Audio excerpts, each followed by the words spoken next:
and welcome to Roanoke County Today. I'm Teresa Hall, Roanoke County's Public Information Director. Coming up, some important safety reminders as we get ready to head into the holiday season. Plus, are your friends and family difficult to buy for? Then hang around. We'll have some great gift ideas right here at Green Ridge Recreation Center. Those segments and much more. Hope you'll stay with us.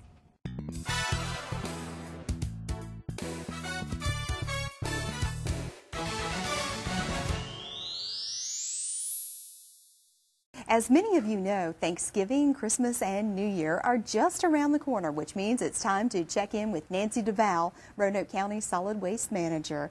Nancy, you know, we always do this segment every year, find out what the holiday trash collection schedule is shaping up to be. So what are we looking at in terms of Thanksgiving for this year? Thanksgiving will be just like we've done it for, I guess, probably the past 10 or 15 years. We'll be collecting all 4 days and 3 days. Monday and Tuesday will be collected on Monday of that week. Okay.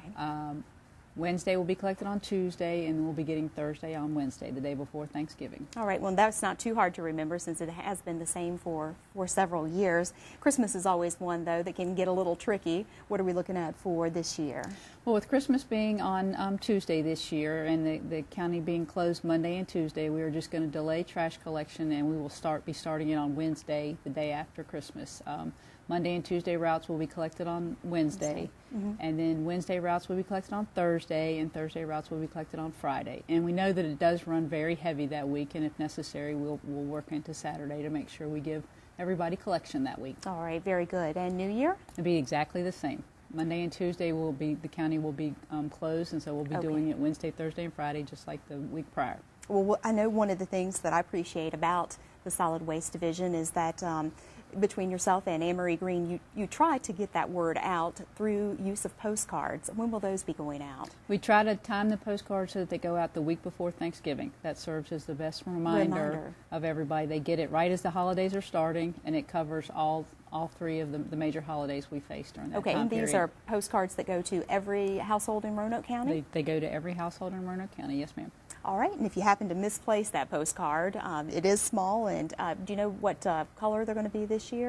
They're going to be a different color this year because we had to go to a different paper. They're going to be like a really pale tan, maybe more of a manila color. Just to give people an idea of what to look for. But if they happen to misplace that, all of this information is always on Roanoke County's website? Yes, ma'am. It's always on the website, and if they sign up for the Notify Me, they'll get the information that way as well. All right, and that Notify Me, how does that work for your department?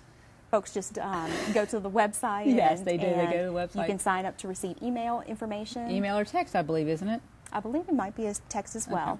Okay. I'm not 100% sure of that, but yes, the Notify Me service works very well, whether you get an email version or text version. Well, and it's always good to sign up for those Notify Me alerts because anytime weather could impact a trash collection schedule, and that's a good way to find out. Yeah, exactly. All right, and I guess it's just a busy time of year for you, and answering the phones and trying to get all that information out. Yes, ma'am, it is. All right. Well, we appreciate you taking the time to talk to us and to share that information with us, and best of luck. Thank you. And stay with us. There's much more Roanoke County Today to come. Volunteer firefighters respond to all types of emergencies. Volunteer firefighters fight fires. Volunteer firefighters save lives. Do you have what it takes? Visit RoanokeCountyVA.gov/FRVolunteer or call 540-777-8706 to become a Roanoke County Fire and Rescue volunteer firefighter.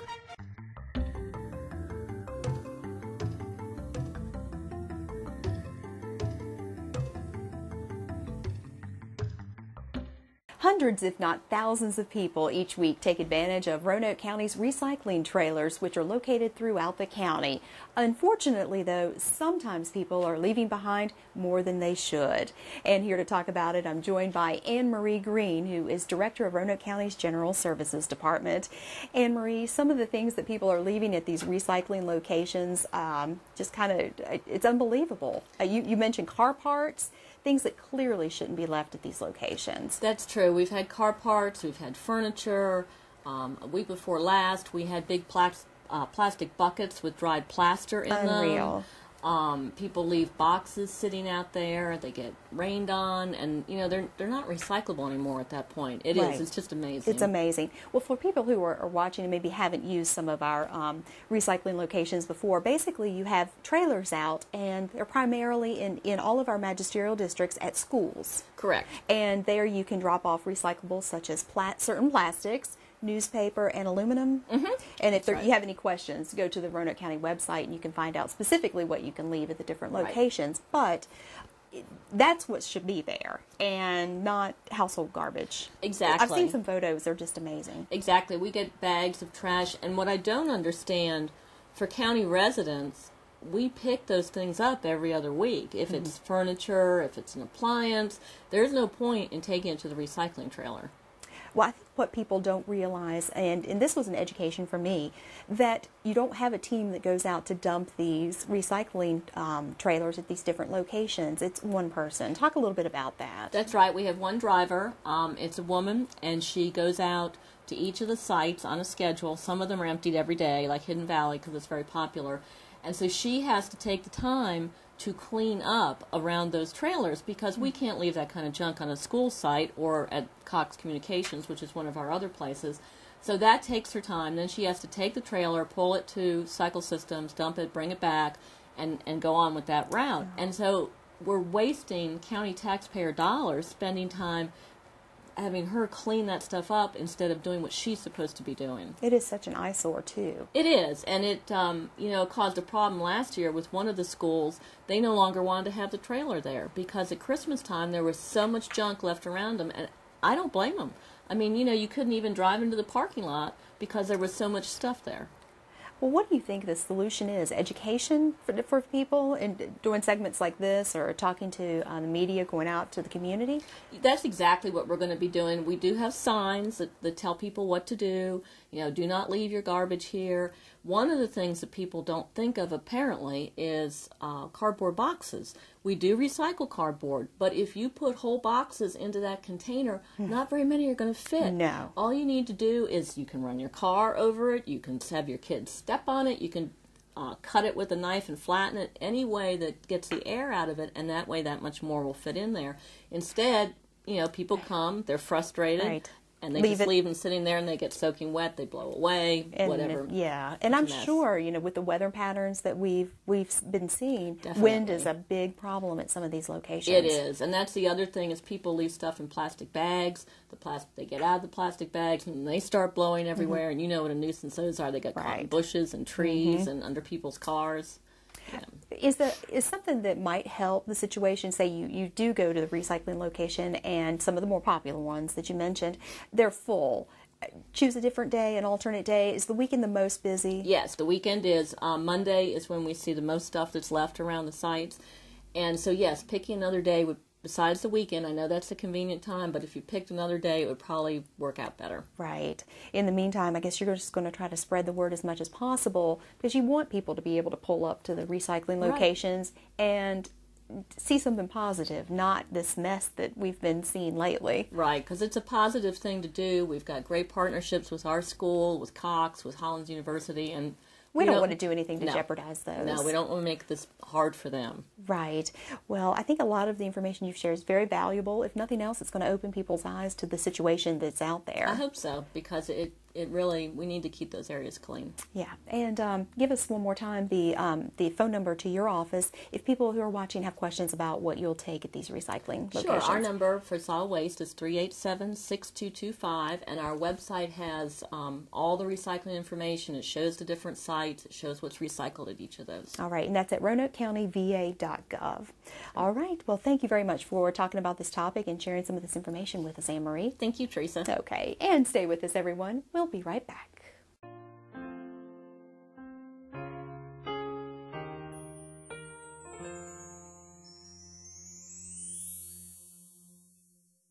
Welcome back. I'm Dan O'Donnell, Assistant County Administrator, and I'm here today with Fire and Rescue Chief Rick Birch and Division Chief Steve Simon to talk about a recent Virginia Association of Counties Achievement Award that the department won for work you have done on the Appalachian Trail. Welcome. Glad you could be with me today. Good morning. Could you tell us about the program, Rick? Sure, Dan. We Several years ago, we started experiencing an increase in rescues on the Appalachian Trail. Not only rescues, but sometimes people were just simply lost. They would go in the afternoon, not very well prepared, sometimes with flip-flops and shorts, and it get dark, get cold, they get lost, not know where they were. So it was creating quite of a demand on us to make these recoveries and rescues. So we looked at a training, and we changed that, and we conducted training. But we also recognized that we could make some improvements on the trail as far as markers, where people would better know where they are if they do get lost and need rescuing. So we, over a period of several years, have worked with other partners who have either owned the property or work with the Appalachian Trail, and developed a program now that we have good signage, we have increased their training, and basically have reduced the number of rescues that we have and lost people, and made that much more efficient. Now, I assume that rescues in a remote area like that really have an impact on your department. How does that impact other services? They are very manpower intensive. The rescues are, even the search for the lost hikers. But the rescue, some of them have required us to do what we call a rope haulback system, and that involves a lot of ropes and people. And then if they're injured, we've literally had to carry them out in a Stokes basket, a rescue basket. Right. Sometimes it takes 2 to 3 hours, and that's very manpower intensive, because the workers, the rescuers, get tired too. Right. So when you're spending that many hours with that many people, it's hard to get to other folks. A typical rescue could take 20, 25 people, and could take up to 6 to 7 hours. So it's a very important program to make sure that you can take care of folks on the Appalachian Trail quickly and efficiently. Yes, sir. Okay. Can you tell me about any special equipment training that was needed for this program? Or? Yes, I'll pass that to Division Chief Steve Simon. Steve actually coordinated this project, and he can fill you in with those details. Okay. Yeah, the training, a lot of our people might not be familiar with that part of the Appalachian Trail. There are 2 sections of the Appalachian Trail that are very popular, some of the most popular sites on the whole Appalachian Trail that spans from Maine down to Georgia. The Dragon's Tooth section is a very popular day hiking. Right. A lot of people don't realize how steep it is just to get up there, and then the trail is very narrow. When we have rescues up there, it is very labor intensive, because a lot of times you cannot just carry a patient on the side because the trail's not wide enough. So we have to use a lot of ropes just to get them around the turns on the trail and on the steep rocks. Then you have the Maccabee's Knob section. That is one of the more easier trails compared to walking a smoother, steady upgrade slope up to the Maccabee's Knob, but it's very long, and a lot of people don't realize that it takes anywhere from 2.5 to 3 hours just to hike one way. So what we run into that, people go in late in the afternoon when it's nice out in the spring or in the fall, and when they get up there, when they decide to leave, it starts getting dark, and they get lost on the way out. So just acclimating all of our people, both career and volunteers, to the trail, that's the first priority for us, because we didn't want to get anyone lost. Chief Simon, could you tell us specifically about the program you developed, what it is, and who you worked with to develop the program? Absolutely. What we found over the last 4 to 5 years, a steep increase in calls to the Dragon's Tooth section and the Maccabee's Knob section of the trail. We tried to address it locally, and what we found out was there's a lot of government agencies that are involved in it, and nonprofit organizations that actually regulate the trail. So our first step was trying to get all those stakeholders together. Chief Birch reached out to the governor's office, and the director of public safety assigned Virginia Department of Forestry to be a liaison for us to put all the partners in the same room together. That might sound like an easy feat, but actually it was a very challenging feat. The U.S. Park Police, the U.S. Park Service, the Virginia Department of Forestry, the Appalachian Trail Conservancy, the Roanoke Appalachian Trail Conservancy, and then the U.S. Department of Forestry, which is the federal agency. All of those partners or entities regulate the trail. So to get anything done, all of those partners have to be in agreement. So just getting all the players in the same room, that was the first step. And over the next 8 months, we met in the office, then we actually took the meetings to the trail. And once we got everyone to agree that there was a problem, and that was a challenge, and they realized there was a problem, then we could put an action plan into place. Tell us about the action plan. What exactly is it? It sounds simple, but it's actually just posting signs on the trail that has very visible for the hikers where they normally would get lost. We knew where they were getting lost at. We knew what turns they might keep walking straight ahead instead of turning left because a little blaze orange or blaze on the tree had faded. So just marking those, but also putting indicators with mileage postings on the trail. For example, on the McAvee's Knob section, there's about 7 little bridges that cross ravines. We just had our Roanoke County sign shop make reflective signs to post on each side of the bridge, only 3 inch by 3 inch with a number. But if someone's lost and they tell us what bridge number they're on, we know exactly where they're at. So it saves us a tremendous amount of time where they're at.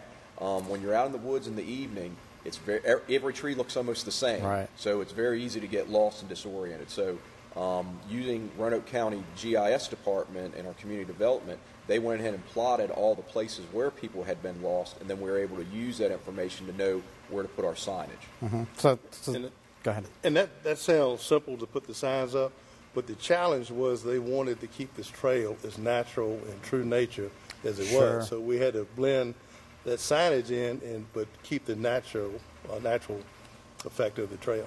Okay. So a lot of this is also educating the public before they get to the trail. Can you tell us about the prevention efforts that you also do? Absolutely.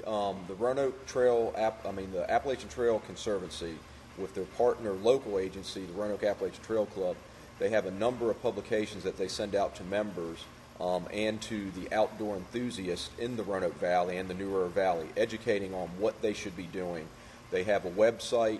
They also have Roanoke Outside Magazine, those type of resources, and we did pretty much a good blitz on what to do, how to do it when you're going up on the trail so you can enjoy it. The simple things. What should you be preparing? One small bottle of water will not last you the whole hike to McAvee's Knob and back. So you need to prepare for that. If you're leaving in the afternoon, take a flashlight with you. What kind of shoes should you be wearing? It would be amazing in March, April, on a nice spring day when it's about 60 degrees down the valley, people are hiking up to the knobs in shorts and flip-flops. It'd be and when you get up there, it's a 20-degree difference in weather. So just by educating that, putting more trail markers on the front of the trail at the trailhead to give them information. This is a strenuous hike. This is what you should prepare. Sounds simple, but if the people read it, we found that we have less problems. One other aspect that we did, the Appalachian Trail Conservancy has a program called the Ridge Runner, and that person is compensated as an ambassador, and all that individual does is walk the trail and provide information to hikers. Well, we have that person designated for either the Dragon's Tooth or McAvee's Knob. So actually there's someone walking the trail that has a fire rescue radio, and a lot of times that person can get to the person lost, direct them off the trail, and that's helped a whole lot. So it's a lot of partnerships that go into place to make this happen every weekend, and that's when we predominantly see our lost hikers is on the weekend or injured hikers. Great. Congratulations on your proactive approach to helping people on the Appalachian Trail. Congratulations on your award. And anything else you'd like to tell people about hiking on the trail? I think Steve's covered that well. I would just like to thank our volunteer and career personnel rescuers, because it is a danger to them, and they put a lot of effort into this training and trying to get to these folks quicker and safer. Great. Well, it sounds like a great effort. Congratulations once again. Okay, thank you. Thank you. Thanks for being here. We'll be right back.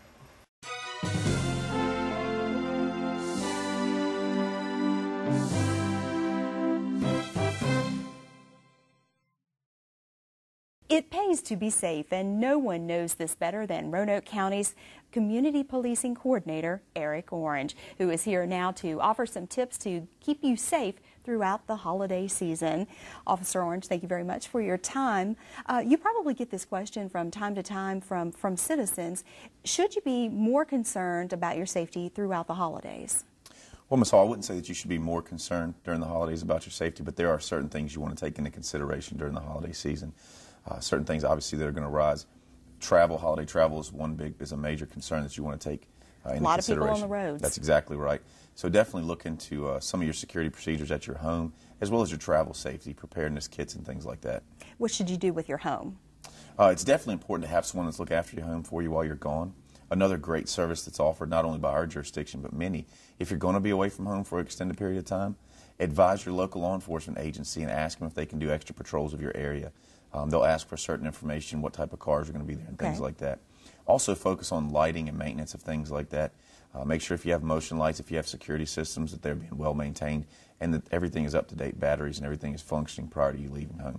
I think one thing that you just hit on may be something of interest to our citizens, and that is being able to call the non-emergency police line and say, I'd just like to let you know that I will be gone throughout the holidays if you wouldn't mind driving past my house a couple of different times just to check on things. That number is 562-3265 here in the county.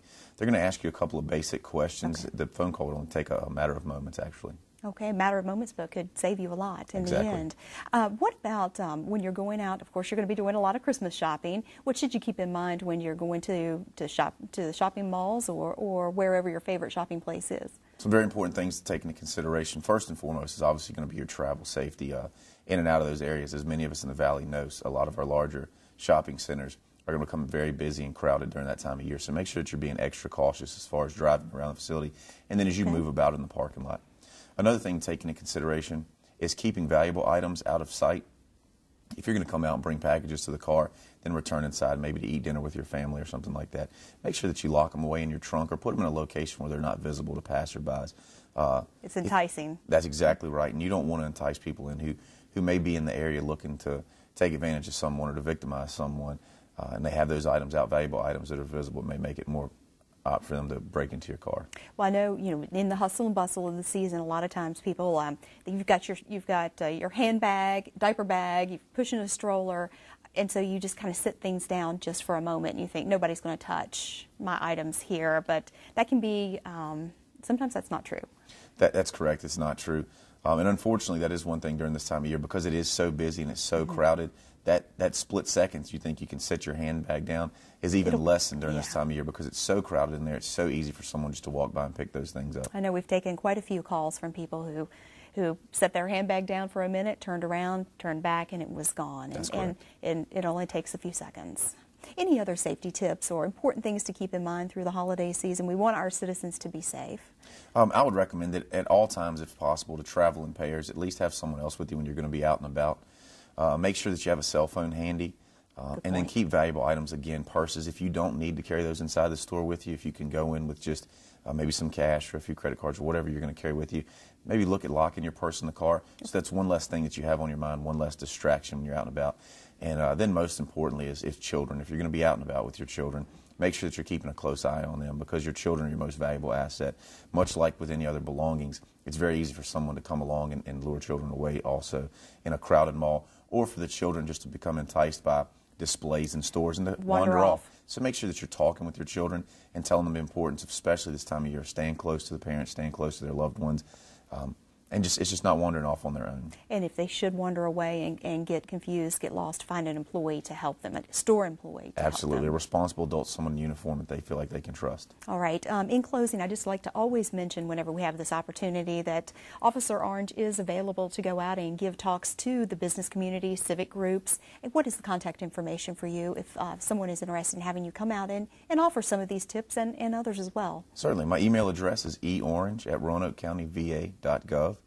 My office number is 777-8651, or I can be reached on my work cell, which is 266-2150. All right. Well, some very valuable information you've shared with us today. Thank you so much, Thank and you. happy holidays to you and your family. Same to you. And stay with us, everyone. We'll be right back.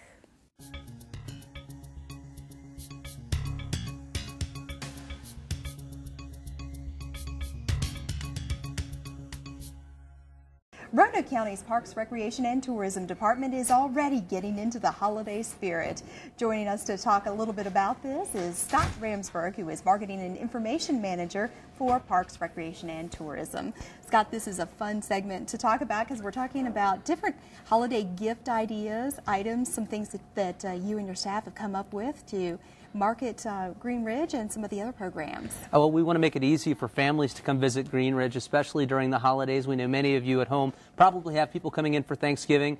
That's why this month only, if you come to Green Ridge at the front desk, you can pick up a 5 daily admission passes for only $25. And now normally prices range from $5 to $9 depending on your age. But now regardless of age, this month if you pick up 5 of them, it's only $5 a visit or $25 total. So we're hoping people will take advantage of that to bring their families in and to show off all of the amenities that we have to offer here at Green Ridge. Well, it's November. A lot goes on in terms of families coming into town, so I think that's a great idea. And that's only during the month of November. These are passes you can hold on to if you don't have to use them this month.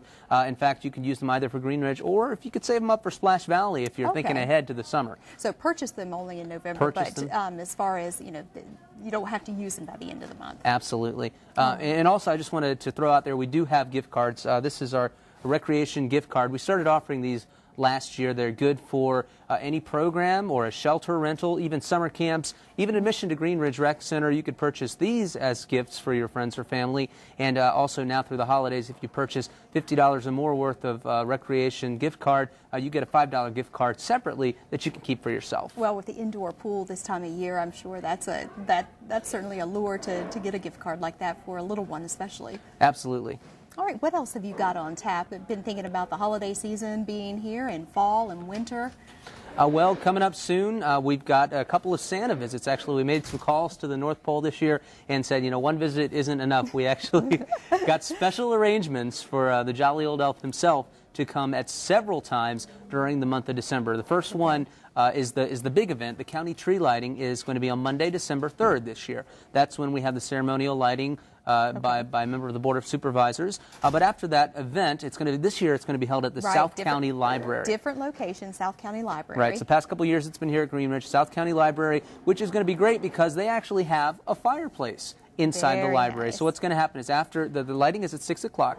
Afterwards, anyone from the public who comes, a free event, invited inside the library. Stan will be by the fireside, ready to talk to the kids. Great photo opportunity. Absolutely. And we're also going to show a movie, The Polar Express. So you'll be able to watch that. There'll be kids' stories and crafts and even a puppet show. So a lot going on. That starts at 6 o'clock on December 3rd at the South County Library. But like I mentioned, we're adding several other Santa visits. Santa will also be coming around to the rec centers as well. So on December 8th, Santa will be at Brambleton Center at 7 o'clock p.m., Saturday, December 8th.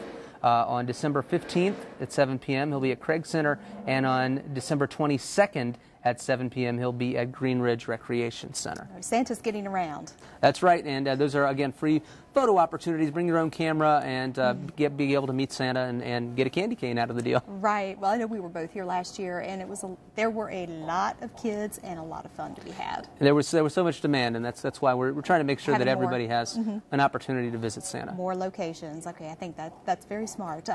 As far as your program guide, you getting ready for a new one to come out? That's right. We're going to have a guide coming out in early December, so if you normally get one in the mail, be looking for that probably the first week of December. Our registration period starts for Roanoke County residents on Saturday, December 8th. That's a Saturday, December 8th. Then online, that's online only. Then they can come in and register by phone or in person on December 10th, which is a Monday. And then anyone is able to register on the 12th, which is Wednesday, December 12th. Open registration for everyone, regardless of residency. Okay.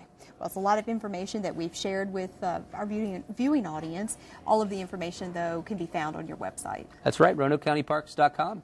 All right. Always busy, Scott Ramsberg. Thank you so much for taking the time to talk with us. Thank you. And stay with us. There's much more Roanoke County Today ahead.